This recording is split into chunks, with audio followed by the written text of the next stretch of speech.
मन मंदिरा गजर भक्तीचा.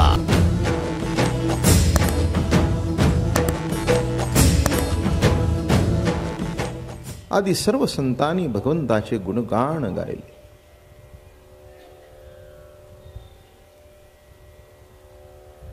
यांच्या जाणीवेमध्ये जरी निर्गुण होतं तरी अनुभवाकरता सगुणाचे उपासक झाले होते.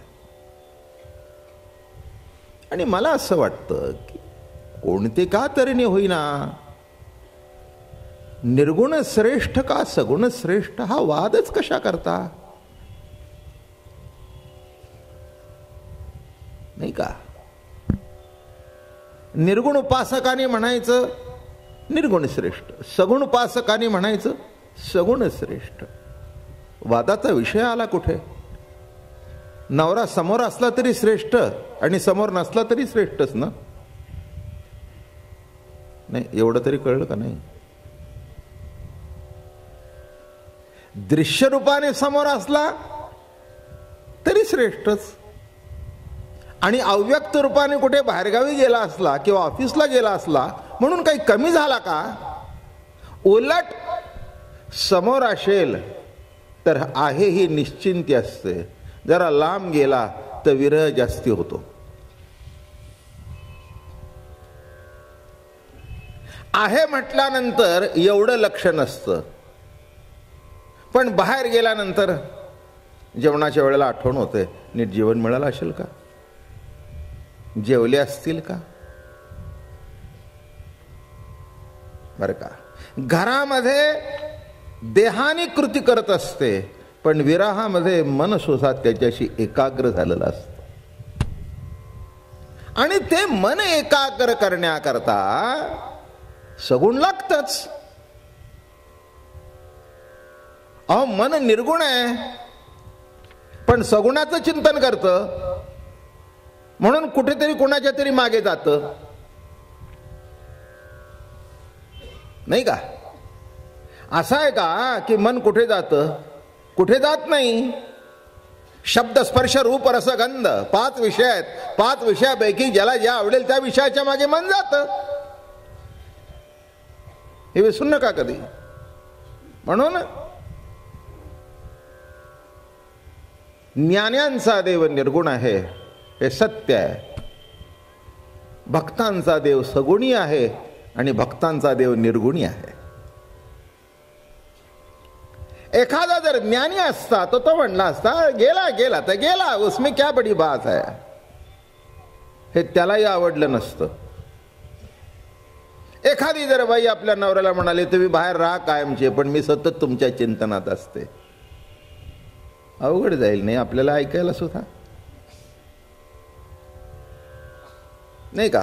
तू बाहेर गावी राहा, मी तुझ्या चिंतनात असते, सतत मला तुझं चिंतन. अगं काय करते चिंतनाला त्या? काय सगुणाची ओढ असणं हे जसं अत्यंत महत्वाचं आहे. एक लक्षात ठेवा, कोणत्याही गोष्टीचं असंच आहे. काम निर्गुण आहे, सगुण पुत्र रूपाने दर्शन झाल्याशिवाय संसार सुफळ नाही. मान्य करा नाही तर अमान्य करा. काय नाही का? ती कामाची अवस्था दिसत नाहीये, निर्गुण आहे ती. पण तो नुसताच भोग भोगला तर ती वासना होते आणि जेव्हा त्याचं सगुण रूपांतर होतं, लक्षात ठेवा ते सगुण बाळच म्हणजे तो सगुण बाळ कृष्णच पती पत्नीचं जीवन एक रूप करून टाकतो. हे अत्यंत महत्वाचं आहे.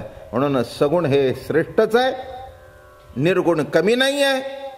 विशिष्ट अवस्थेमध्ये निर्गुणाची उपासना असावी आणि विशिष्ट अवस्थेमध्ये सगुणाची उपासना असावी.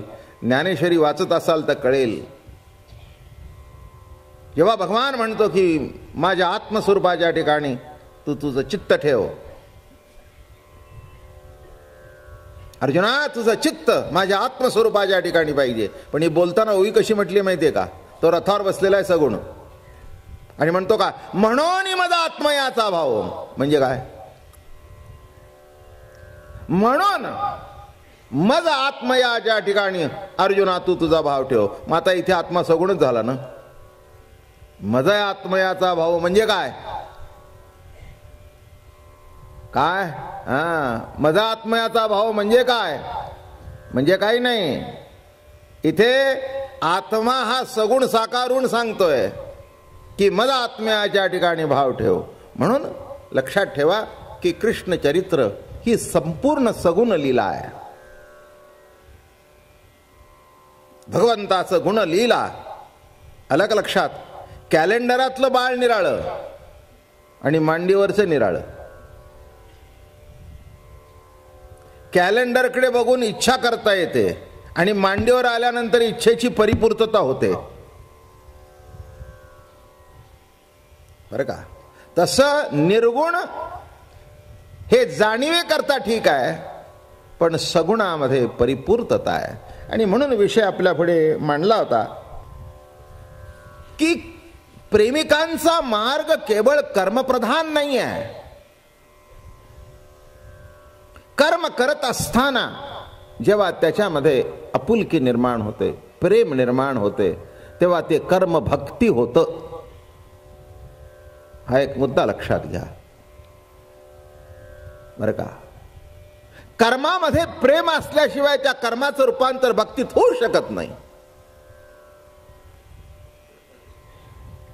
तुम्हाला वाटत असेल मी पूजा करतो, अगदी शास्त्रोक्त करतो. शास्त्रोक्त करा, नाही तर कशी करायची ती करा.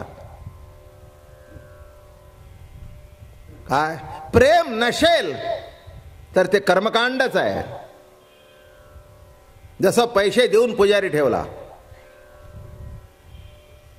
पैसे देऊन पुजारी ठेवल्यानंतर त्याच्याकडे 7-8 पूजा आहेत. मग 7-8 पूजा असल्यानंतर तो काम आवरायचं बघतो आणि त्यातल्या त्यात एक्स्ट्रा त्या दिवशी जर सत्यनारायणाची पूजा त्याला असेल, तो रोजच्या देवांना नुसतं बुचकळून काढतो. माझं बोलणं कळलं का? लक्षात ठेवा.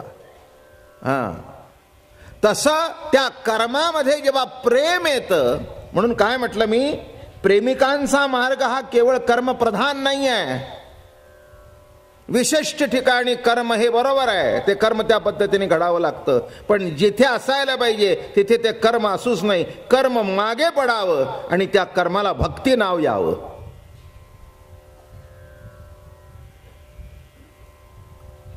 बरं का? हॉटेलमधला मनुष्य मोठ्या मोठ्या हॉटेलच्या दरवाजावर उत्तम कपडे केलेला वेटर उभा असतो. या साहेब, काही घेणे देणे नाही. तो सलामाचे पगार घेतो, याच्याशिवाय दुसरं काही त्याला महत्व नाही. दार उघडतो, बसा साहेब म्हणतो. काय पण घरामध्ये पती वाट पाहत असेल पत्नीची, किंवा पत्नी वाट पाहत असेल, किंवा आई वाट पाहत असेल, तर ती केवळ वाट पाहण्याची कृती नाही, तर प्रत्येक क्षणाला ती आतुर झालेली आहे. हे केव्हा येत आहेत? एवढा उशीर कधी होत नाही. एवढा उशीर कधी होत नाही. आज 1.5 तास झाला. माझं बोलणं कळलं का? आज 1.5 तास झाला. तितक्या शेजारच्या काकू आल्या. काय वाट बघताय? आमचा बाळू आला नाही. अहो येईल की, कुठे जातो? एवढा का बाळू लहान आहे का? दुसऱ्या दिवशी तिच्याची तसंच केलं. ते म्हणले काकू काय करताय? म्हणले आमचा आला नाही हो, 1.5 तास झाले. मग मी काल काय करत होती? गप्पासाने येईल की. माझं म्हणणं कळलं का? येईल की. दुसऱ्याच्या बाबतीत कर्म असतं आणि आपल्या बाबतीत प्रेम असतं. त्या कर्मामध्ये जेव्हा प्रेम ओतलं जाईल तेव्हा ते कर्म कर्म राहणार नाही, बर का? त्याचं भक्तीत रूपांतर होतं. म्हणून मुद्दा मांडला की प्रेमिकांचा मार्ग हा कर्मप्रधान नाही, अथवा त्या ठिकाणी चित्तवृत्तीचा निरोध सुद्धा करायचा नाही.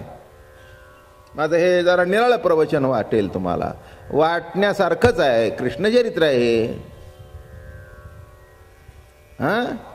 कृष्ण सगळ्या पक्ष निराळा आहे. 16,108 कोटचे देवानी केलेत आत्तापर्यंत. आणि आता तरी कोणी आहे का 16,108 असलेला? म्हणजे त्याच्या मागेही 16,108 वाचलेला नव्हता, आत्ताही कोणी नाही आणि पुढे होण्याची तर शक्यता नाही, कारण कायद्याने सुद्धा बंधन आलेलं आहे. तेव्हा ती शक्यता संपलेली आहे, नाही का? तर कृष्णचरित्र हे कृष्णासारखंच असेल, नाही का? हो, सर्व देव आले, ते कार्य केले आणि निघून गेले. रामापासून लोकसंपर्क आणि लोकसंग्रह आला. कृष्ण अवतारामध्ये तर सर्व थरातले लोक एकत्र करण्याचा प्रयत्न झाला. मग ते प्रेमाशिवाय एकत्र होत नाहीत. लक्षात ठेवा, समाज एकत्र करायचा असेल, त्याची बांधणी करायची असेल, मला वाटतं कृष्ण चरित्रांनी जो वारकरी संप्रदायाचा पाया रचला, बरोबर आहे ना? आणि त्याला असं लिंक सांगू का? कृष्ण म्हणजेच विष्णू, विष्णू म्हणजेच माऊली, ज्ञानदेवे रचिला. त्या अवतारामध्येच वारकरी संप्रदायाची जी समतेची दृष्टी आहे त्याचा पाया रचला गेला. म्हणून म्हटलं मी की त्या ठिकाणी केवळ चित्ताचा निरोध करायचा नाही. लक्षात ठेवा, चित्ताचा निरोध केला तर प्रभूकडे ओढ कशी लागेल? भेटवा हो त्यासी. आता हे निरोधाचं लक्षण आहे का? काय? इथे निरोध नाहीये, इथे वृत्ती आवरण नाहीये, इथे वृत्ती योग्य मार्गाने प्रभूकडे लावणं आहे. थोडस विषय नीट समजून घ्या. काय काय सांगतात वृत्तीचा निरोध करा. ठीक आहे, जिथे करायला पाहिजे तिथे करायला पाहिजे. योगामध्ये करावा लागतो, इथे तसं करावं लागत नाही आहे. इथे एकच आहे, चित्ताचा निरोध करू नका. पण चित्त ज्याच्याकडे जायला पाहिजे त्याच्याकडे ते पाणी वळवा, नाही का? हो, कारल्याकडे लावलं तर तेच पाणी कडू रसाने कारल्याच्या माध्यमातून भेटेल, आणि उसाकडे लावलं तर तेच पाणी गोड रूपाने भेटेल. कारल्यालाही पाणीच लागतं, उसालाही पाणीच लागतं, भेंडीलाही पाणीच लागतं, आणि हो, मिरचीला सुद्धा पाणीच लागतं.